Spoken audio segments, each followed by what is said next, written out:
stolen at birth by a mysterious woman disguised as a nurse. The baby was kidnapped. Baby was gone. Then, suddenly, 14 months later, he's found. Or is he? This is my life, and this is my only shot at solving these mysteries. Barbara Walters with a 50-year-old case that suddenly turned red hot. This couldn't be an easy case, could it, Barbara? A grown man's obsession with finding out if he's the real baby Paul. Hundreds of new leads pouring in. The crib was over by the window. DNA clues, stunning age progression images. If he's not the real Paul, is this man? It's ghostly to see it in person. And finally, the shocker that changes everything. Do you know who stole this baby? Yes, my mother. Is there finally an answer? Who was really stolen at birth?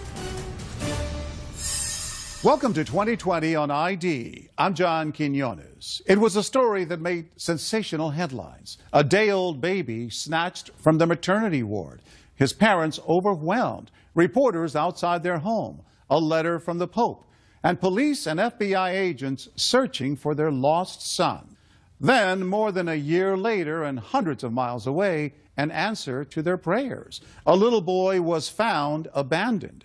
The FBI said they believed he was the missing child. But was he? 50 years later, that boy, Paul Fronczak, says the FBI had it all wrong. And with the help of ABC News, a new search was launched. Barbara Walters first unraveled this mysterious tale in 2013. And there may finally be an answer to the question, who was stolen at birth? I want to show you some photographs. Looking at old family photos with Paul Fronczak is a strange experience because the baby in his baby pictures is not him. How do you feel when you see this picture? I feel like I want to find him and hug him and make sure he's okay. Paul has a wife, Michelle, a daughter, Emma, and a fish named Blue. Say hello, Blue. A perfectly ordinary life. The problem, as he recently discovered, it is not his life. This mystery, born of a terrible crime, was supposedly solved nearly 50 years ago. But today it is a paradox, so strange, even his name is not his own. Who is Paul Fronczak? That's what I hope we can find. The crazy, amazing story begins with a villain, an evil woman dressed in white, and a baby stolen at birth, half a lifetime ago in 1964. Lyndon Johnson was in the White House, leading a nation still reeling from the assassination of President Kennedy. A young journalist named Barbara something or other was breaking into television, appearing on the Today Show. And the original boy band was shaking up America.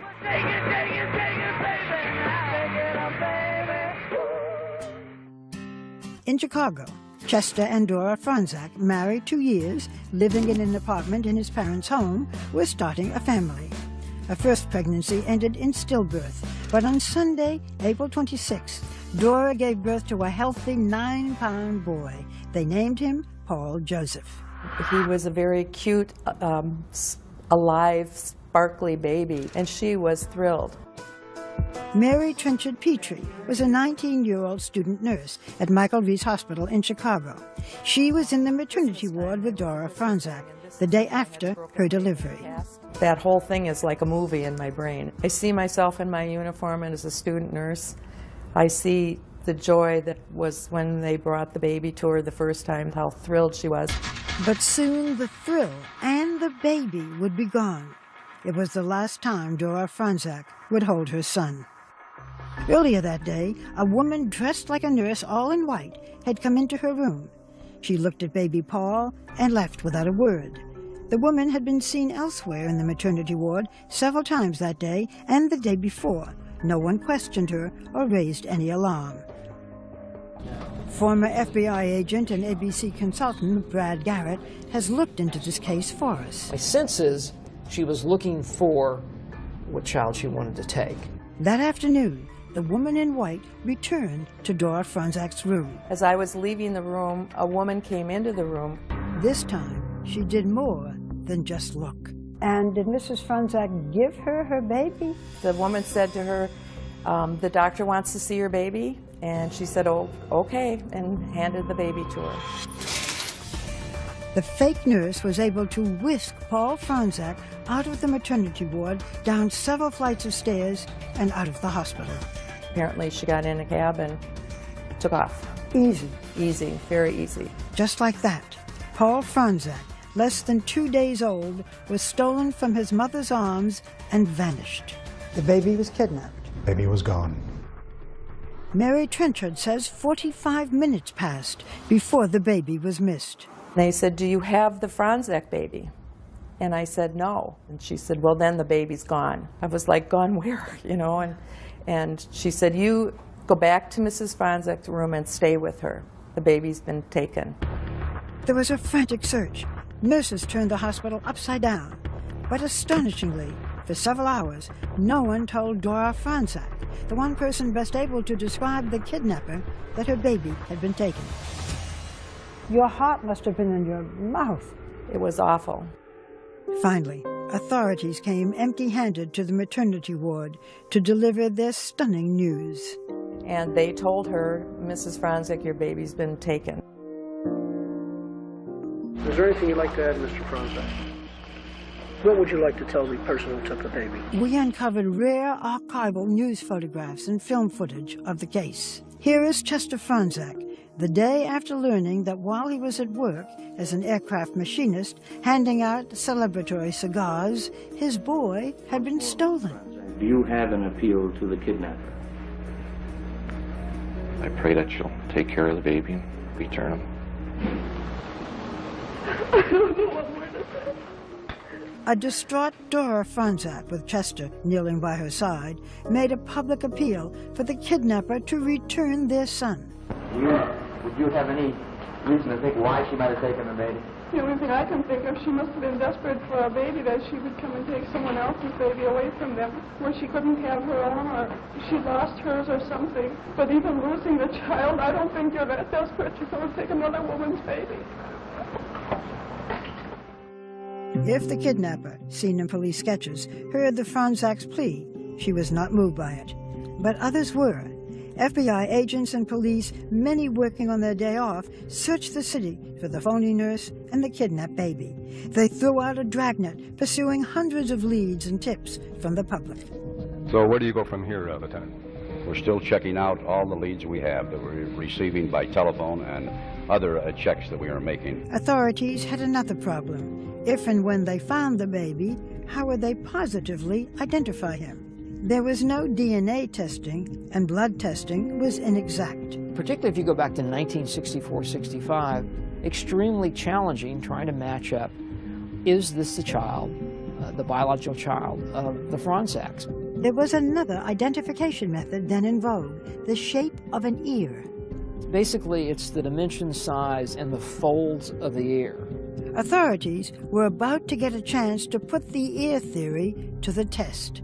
14 months after the kidnapping, a child was found, a boy, apparently the right age, halfway across the country. Was it possible? Might this be the face of Paul Franzak? And I heard the ladies say, "Oh my God, this is my child, this is my baby." Stay with us.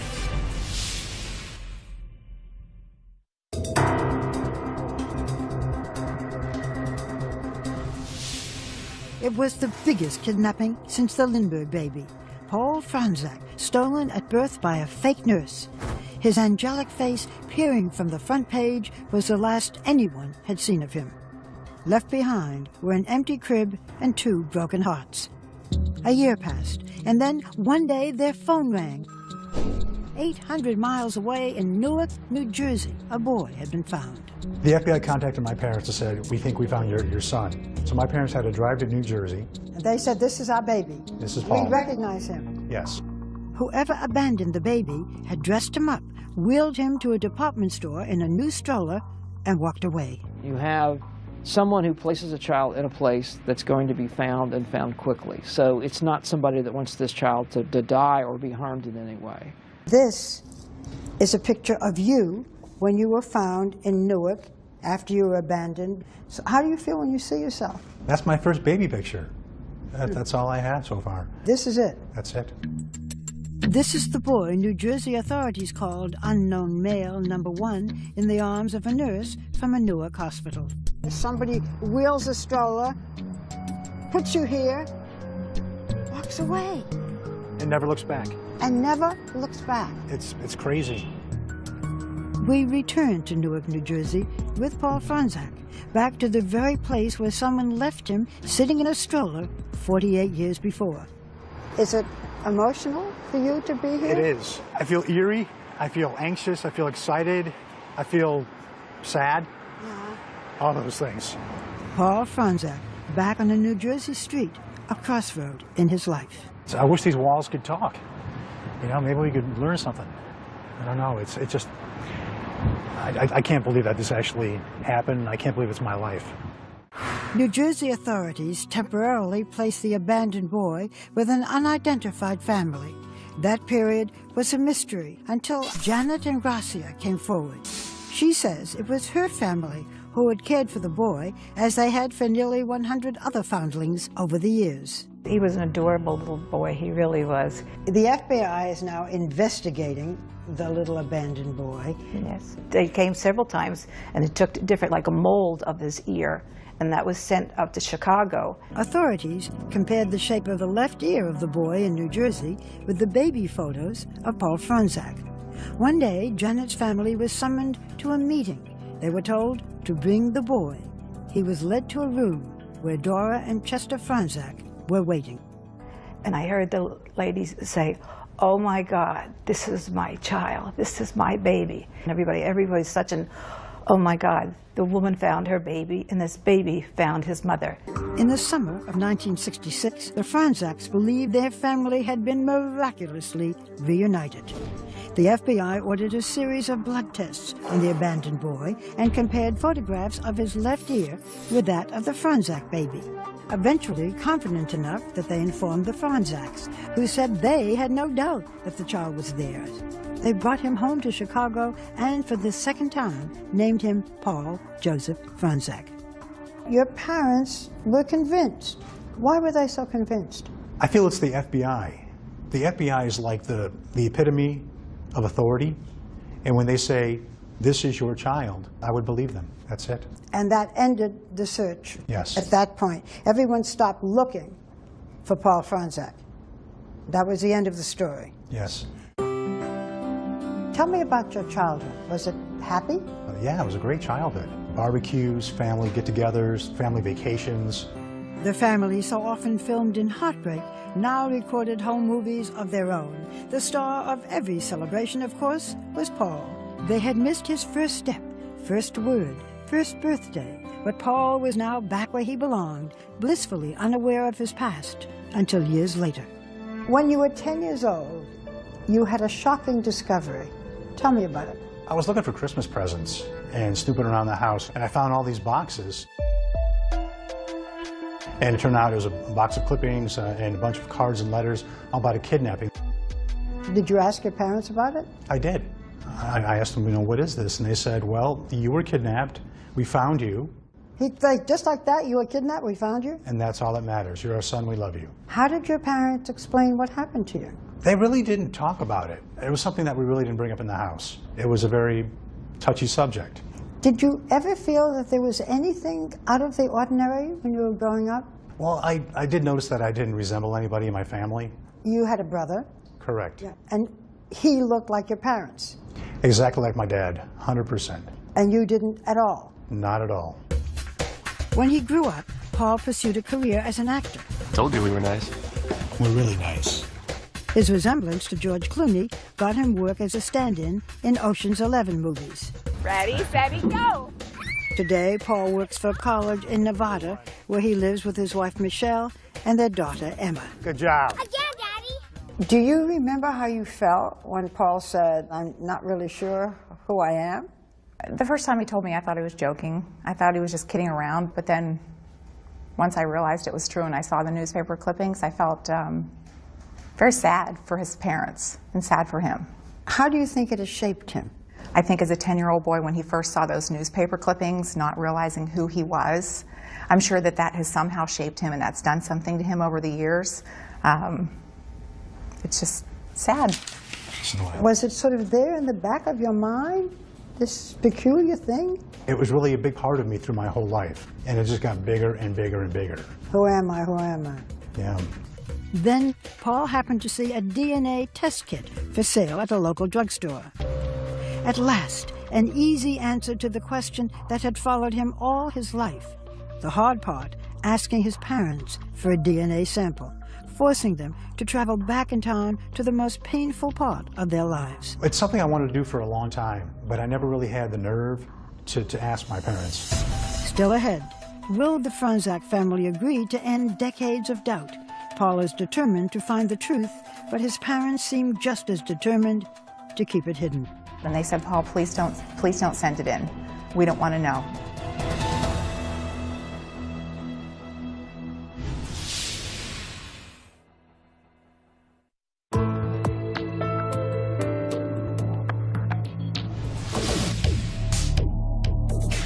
From his home in Las Vegas, a city defined by luck and loss, Paul Franczak took the biggest gamble of his life. After decades of wondering, of suspecting that he might not be the baby stolen from his mother's arms, he asked his parents for samples of their DNA. I think I got him off guard a little bit, because I mentioned to my mom, did you ever really wonder if I was really your child? She said, yeah, we thought about it. I said, well, what if we can find out a way? And they said, well, yeah, we'd like to know. And then I went and got the DNA kit, and it was all done in 5 minutes. But later, second thoughts. Were you ready to handle whatever secrets might come out? Yes. Were your parents ready to handle the secrets? No. They called me and they said, we don't want you to have that test done. And if you do it, we don't want to know. I had the packet ready to go on my desk in my house for about 3 weeks. And I would pass it every day, fighting with whether to do it or not. And finally one day I told my wife, I said, you know what? I have to do this. I really need to know. It was the answer that he had anticipated and feared. The results were in. The test that would tell him if he'd been living a lie. Describe the moment when you got the results of the DNA test. I got the phone call. I found out that there was no remote possibility that I was a Franczak child. And all of a sudden I felt the color drain from my face. And I said, are you okay? And he said, I don't know. He said, I feel a little dizzy. I need to stay in my chair right now. And all of a sudden I started thinking, I don't know anything about myself. I don't know how old I am, my heritage, my birthday, all these things that people take for granted. Everything I thought was my life wasn't. He said, I don't know anything about myself. And I said, well, you do. You're my husband. You're Emma's dad. You know who you are. But who he is not this baby boy. For Chester and Dora Franczak, the fairy tale ending to their family tragedy was revealed to be just that, a fiction. How does a loving son say to his parents, you are not my biological parents? That was another hurdle I had to go through. My dad's 82, he has a hard time hearing on the phone. And my mom, I knew she would be very upset. So I really thought the best way would be to send them a letter. Would you read it? Sure. All right, so it's Dear Mom and Dad. First, I am your son and always will be. I love you both, and that will be forever. I am not the kidnapped baby that you had stolen from your arms on April 27, 1964. This means that the real Paul Joseph Franczak may still be out there, alive, not knowing who he is. I know this is hard for you, but this is also about me at this point. What was the reaction of your parents? My dad called me, and he called me a name that he never has called me before in my life. How'd you feel? I was speechless. And then my dad hung up. In their heart, I was their son, and that's all that mattered. Did you think maybe you shouldn't have taken the DNA test? I struggle with that quite a bit. I mean, I love my parents, and I always do what they ask. But this is something that I really felt I had to do. But the truth hurts. The Franczaks' prayers to find their stolen baby had actually never been answered. I feel like the Franczaks, it's like their baby has been kidnapped again, like they're going through it all over again. For Mary Trenchard Petrie, the student nurse who witnessed their grief firsthand, it is still a heartbreaking development. We have a film to show you from 1964. It's your parents at a press conference just days after their baby was stolen. Let me show it to you. Okay. The only thing I can think of, she must have been desperate for a baby, that she would come and take someone else's baby away from them. What are your thoughts when you see this? It just really hits home with how my mother-in-law felt. And then it hits home that the pain that she went through then, I'm sure she's feeling it now. For Paul, fond memories have become bittersweet, tainted by the knowledge that he was not kidnapped and found. He had been abandoned, most likely by a parent. The toughest moment for me is when I watch the home movies of when I was first brought back from Jersey, and I see how a young boy was running around that someone had just left. And it kills me every time I see that. I look at my daughter, she's 4 years old, and the thought of leaving her behind, that's what really hurts me the most. Paul is now determined to solve the two mysteries in his life. Who is he, and what happened to his parents' stolen baby? My main goal is to find the real Paul. My parents raised me, and they did a great job. And I feel that if I don't do everything I can to help find the real child, then I'm not doing my job as a son. Don't you also want to find out who you are? It'd be a great bonus. To help Paul solve these mysteries, we introduced him to Brian Ross, our chief investigative correspondent, and ABC News consultant, Brad Garrett, a former FBI profiler. So we're starting to pull together, anybody who touched the case. And your game. I'm in this for the long haul. To crack open a cold case that is 5 decades old, we hit the airwaves. And I'm in Chicago for the hunt for a stolen baby. Asking viewers to test their memories and send in tips. So if you know anything about this case, let us hear from you. Next, the search for a 49-year-old man who could be the stolen baby. Is this a glimpse of the real Paul Franzak? 2020's investigation when we return.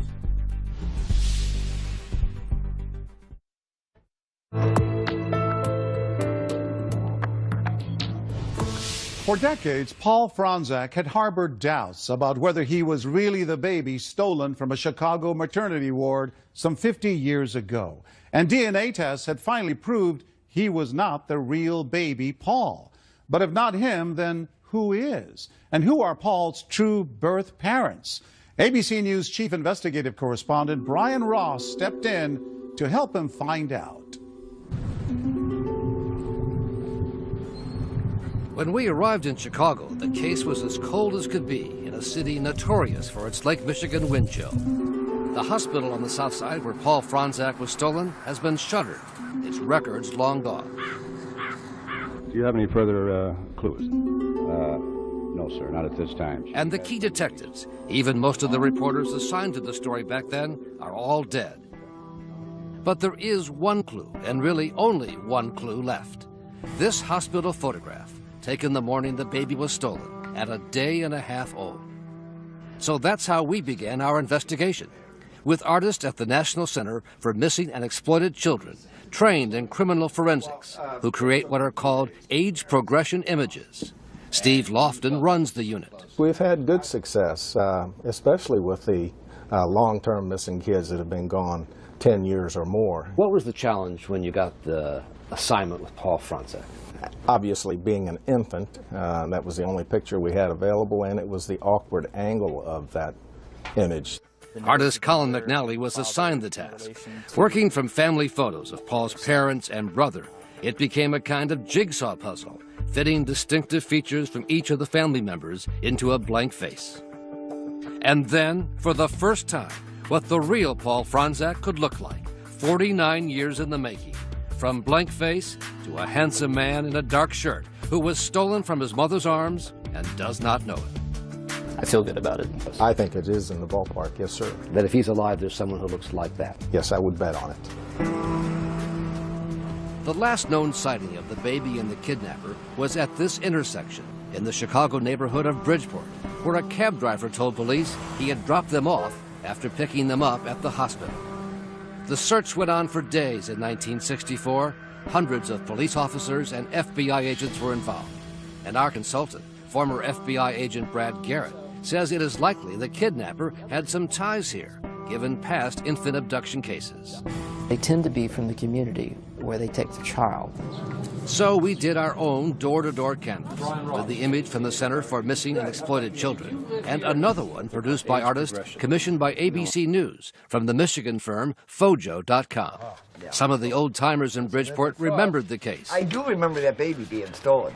You don't recognize these pictures. But that was about all. So then, on the air, on our ABC station in Chicago, Channel 7, to show the new age progression photos. Of what he might look like. And within hours, the tips began to roll in. One viewer said the stolen baby was a Chicago fireman, and we'd find him at this station house on the south side. Another viewer thought the owner of this suburban restaurant was the stolen baby. What if you take your hat off there? What do we see? No? No. But another lead gave us new insight into the woman who kidnapped the baby. She may have tried to steal another baby a few weeks earlier from the backyard of this home, also on the south side of Chicago. And all of a sudden, I heard my mother scream, oh my God, that's her. And Mom was pointing at the old black and white TV set, saying, that's the woman who was in our yard, trying to take Nicole. Joan Rome was a teenager at the time, and her niece Nicole was 10 months old, in a baby carriage, while Joan's mother took down the sheets from the laundry line. The woman had taken the mosquito net off Nicole's buggy and had her hands in the buggy ready to grab Nicole. She says her family called the local police precinct, but that there was never any follow-up. But now, after almost 50 years, there is new life in the stolen baby investigation that the FBI closed out in the 1960s. We're going to do everything that we can to follow up to see if that baby is out there. They're going to keep looking through it and analyzing it. FBI agent Robert Shields says the case was reopened after Paul Franzak's DNA revealed he was not the stolen baby. We believe there's someone out there that has information. And so far, 3 separate individuals have come forward, each of them 48 or 49 years old, about the right age range. Joe Lang and his wife Joni contacted us after they saw the age progression images on the ABC News website. It is shocking at the similarities. The hairline, everything is a match. Rub it around in there. Lang volunteered to have his DNA tested, telling us that he learned at the age of 8 he was adopted under what he called suspicious circumstances. It was much the same story with Cody Hall of Loveland, Colorado. His wife Pamela contacted us after seeing the story on television. The baby picture really reminded me so much of Cody that it gave me chills. Hall said he wanted to take a DNA test because he never knew his birth parents and was told he was just found somewhere by a relative. She just said she found me, but I don't know how that was done. And then there is David Fisher, who lives outside Fresno, California. I do believe there's a chance that I am the stolen baby. As he provided us with his DNA sample, he told us how his wife and children saw the ABC News stories. And when they saw the picture pop up, they said, Dad, that looks like you. And when his family added facial hair to the age progression images, there was a distinct resemblance. I was totally shocked when I saw the resemblance. If I had no mustache, it would be me. Despite the similarities, none of those 3 was a match for the missing baby. Then Paul Franzak visited Barbara Walters on The View to cast an even wider net for our search. So tell us what your quest is. The main quest is to find what happened to Paul, because a tragic thing happened to my mom. Paul Franzak, the real baby who was kidnapped. And a viewer thought she knew the solution to this 5 decades-long mystery. A friend of hers in Dallas by the name of Sam Miller. There she sees this picture come up on TV, and she called me. She goes, "You're going to think I'm out of my mind." This is the picture? Yes. It's ghostly to see it in person that large. Yeah. Not only does Miller look a lot like one of the age progression images we had produced, but look at the baby pictures. It looks like me, and it looks like my son. Miller, a 49-year-old Microsoft executive, is the right age to be the stolen baby. Grew up in a suburb outside of Chicago and did not learn he was adopted until doctors told him his kidney disease had taken a serious turn for the worse. He called a cousin for information about the family's medical history. I'm end-stage renal disease and I need a kidney. She started the sentence with, what kidney disease? You mean you don't know you're adopted? So for Miller and his wife and 2 children, the prospect of finding his real family could be a matter of life and death. So here I am, and hope that I'm able to find a kidney, find my family, and go on with my life, because I'm kind of near the end. Miller was eager to provide swabs with his DNA sample to be tested and made contact with the FBI. This must be quite an emotional moment for you. I look like that guy, and I have no idea where I came from. And then, as Miller was showing me pictures from the family album, Corinne Mosak, my mother, the phone rang in the kitchen. It was the call he had been waiting for. This is Sam. The phone call that would resolve it all. From the government office in Chicago that had his original adoption papers, which 2020 helped to get unsealed. I appreciate it. I would like to know who I am. It was a 90-second phone call, full of nervous anticipation. I see. As Miller learned what was found in the adoption files that had been kept secret until this moment. My birth mother was Sheila. If true, that meant that Miller had not been stolen, but given up for adoption legitimately. Not the stolen baby? No, they found my original birth certificate. For Sam and his family, hugs and tears and disappointment. You okay? Yeah, we'll be fine. And a new search for a family he now needs to find as he faces a kidney transplant to keep him alive. I have a brand new search. For us, it was back to Chicago and the discovery on the 2020 tip line of what, amazingly, would turn out to be an even more intriguing lead about who the kidnapper might be. Do you know who stole this baby? My mother. Your mother stole the baby? Yes. His name is Johnny Harbaugh, and what he told us about his mother may seem far-fetched, but it most definitely is not. It's a pretty serious charge that your mother kidnapped a baby. Right. But she was arrested a few times for suspicion of kidnapping babies. His mother's name was Linda Taylor, a notorious figure in Chicago in the 1970s and 80s, dubbed America's welfare queen and vilified by President Ronald Reagan. Her name is Linda Taylor. The Illinois Legislative Advisory Committee on Public Assistance investigated. Came up with 82 charges of welfare fraud, perjury, and bigamy. Among other things, they discovered 100 aliases and 50 false addresses. We began to look for her after our 2020 tip line provided this clue. The baby was stolen by a lady known as the welfare queen. She had many schemes to get money and would have most likely sold the baby. Linda Taylor died in 2002, but we found her son living in a Chicago suburb, prepared, he said, to finally tell what he knows about his mother and the stolen baby. Did he have a name? He had a name, but we called him Tiger. Harbaugh said he was a teenager living in this house in Chicago when he came home to discover a new baby. Was your mother capable of stealing a baby? My mother was capable of anything. Not only stealing a baby, but she could steal you. She was just that kind of woman. You know, she done however what it took for her to survive.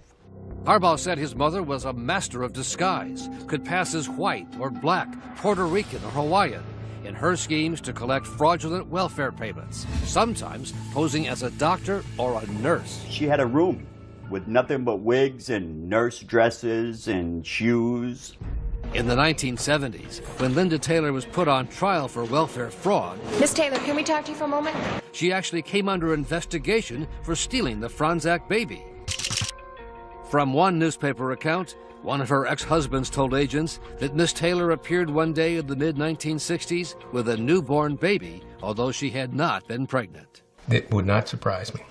Isaiah Gant was Linda Taylor's lawyer at the time and told 2020 she never admitted anything, but he wouldn't put it past her to snatch a baby. The woman was just a chameleon. She could be anything. So I couldn't rule out the possibility that she could be involved in something like that. Her son Johnny says he came home from school one day and the baby was gone, taken, he believes, by one of his mother's boyfriends to Tennessee. But you're sure about this? I'm positive. Harbaugh said the man who took the baby worked at what was then the American Rivet Company. A former employee there confirmed to 2020 the name Harbaugh gave us and said the man indeed had moved to a small town in Tennessee. Our 2020 investigative team went to Tennessee, to the town of Sevierville, but we could find no current record of the man who supposedly took the stolen baby here so many years ago. What would you say to the Franzak parents, Mr. and Mrs. Franzak? They had their baby taken away a day and a half old. Back then, I was young, a baby, you know, and I seen so many of them. I mean, there's nothing I could say to them. I mean, I couldn't apologize enough for not turning her in. Cold comfort for the Franzak parents so many years later. When we come back, Paul's search for his birth family gets his first big break, a DNA match. Oh, this is close. This is good, right? But will it be enough? This couldn't be an easy case. Stay with us.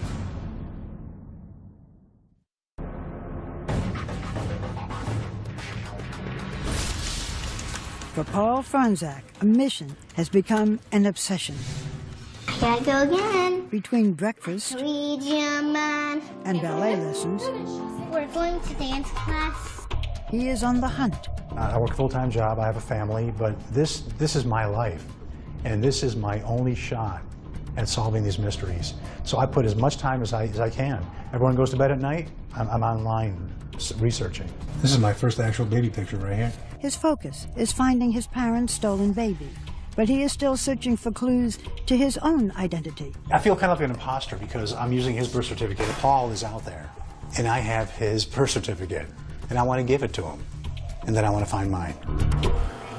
Desperate to find any connection to his biological family, Paul sent DNA samples to 3 genealogy sites, 23andMe, Family Tree DNA, and Ancestry.com. We took the sample that you gave us, and we put it on a chip. What that does is it gives us a unique DNA signature that only you have. So we compare your DNA to DNA from populations all over the world. So you're kind of like CSI, but you work with DNA.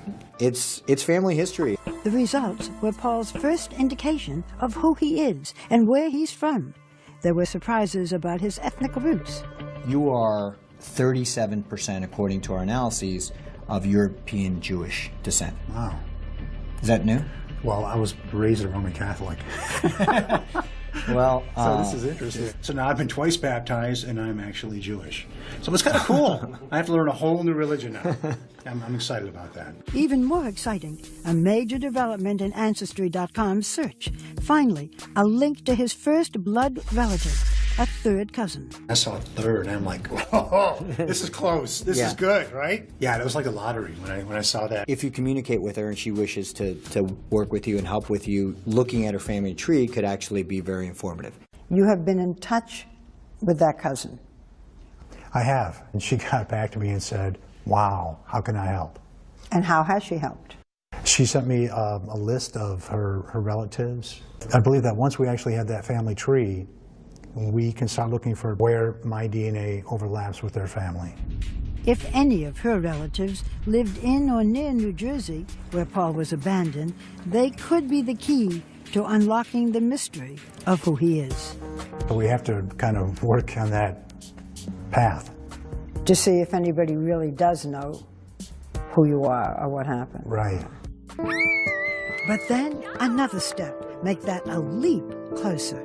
Paul got another match on Ancestry.com, this time a possible second cousin. Finding a second cousin match is substantially better than finding a third cousin match. For Cece Moore, a genetic genealogist helping Paul with his case, it was a eureka moment. I was extremely excited. I thought we might be able to have a very quick resolution to this case. That cousin's name, Alan Fish, a 57-year-old from New York.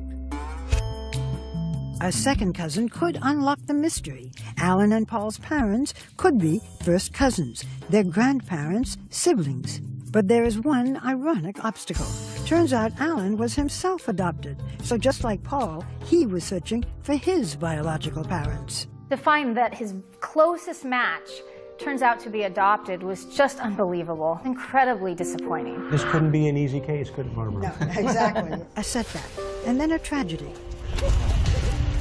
Days before Alan would see court records revealing details about his birth mother, he died of a sudden blood clot. Alan Alan's children and widow Randy are determined to carry on Alan's search and to help Paul with his. Nice to meet you. It's nice to meet you. We know this must be very difficult. Yes. In this very sensitive time, you still came in to meet Paul and help him on his journey. Why did you want to do this? All 4 kids at the same time said they want to honor Alan's memory and finish this. He was so excited to meet you. You know, to have this happen, my father passing away just days before he meets him, it's just surreal. I can't believe it. Was your husband very curious about Paul? Yes. What did he want to know? He wants to know everything about him. This is amazing, and thank you for continuing this, because it's going to be an interesting journey. Yes. The next step in that journey, tracking down Alan's birth mother. With 2020's help, the family got her name. Age 16, born November 18th, 1940. If found, she would be Paul's closest relative so far.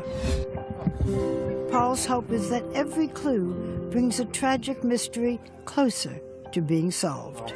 Look at all these people. This is all your family. Are you getting to be more hopeful that you'll find out who you are, who Paul Franczak is, the whole story? If it's possible to be more hopeful, because I'm really a hopeful guy. Yeah. And I still think we're going to solve both these mysteries. Wouldn't that be great? Yes. It's going to happen. With the help of Cece Moore and her team, Paul Franczak did eventually learn the name he was born with and the identity of his birth parents, both of whom are now deceased. He also learned he has a twin sister, but as of 2016, her whereabouts are unknown. Meanwhile, the FBI search for the real baby Paul remains open. And as for Sam Miller, who looked so much like the age progression drawings, he was able to find a donor and received a kidney transplant. I'm John Quinones. Please join us next time for another edition of 2020 on ID.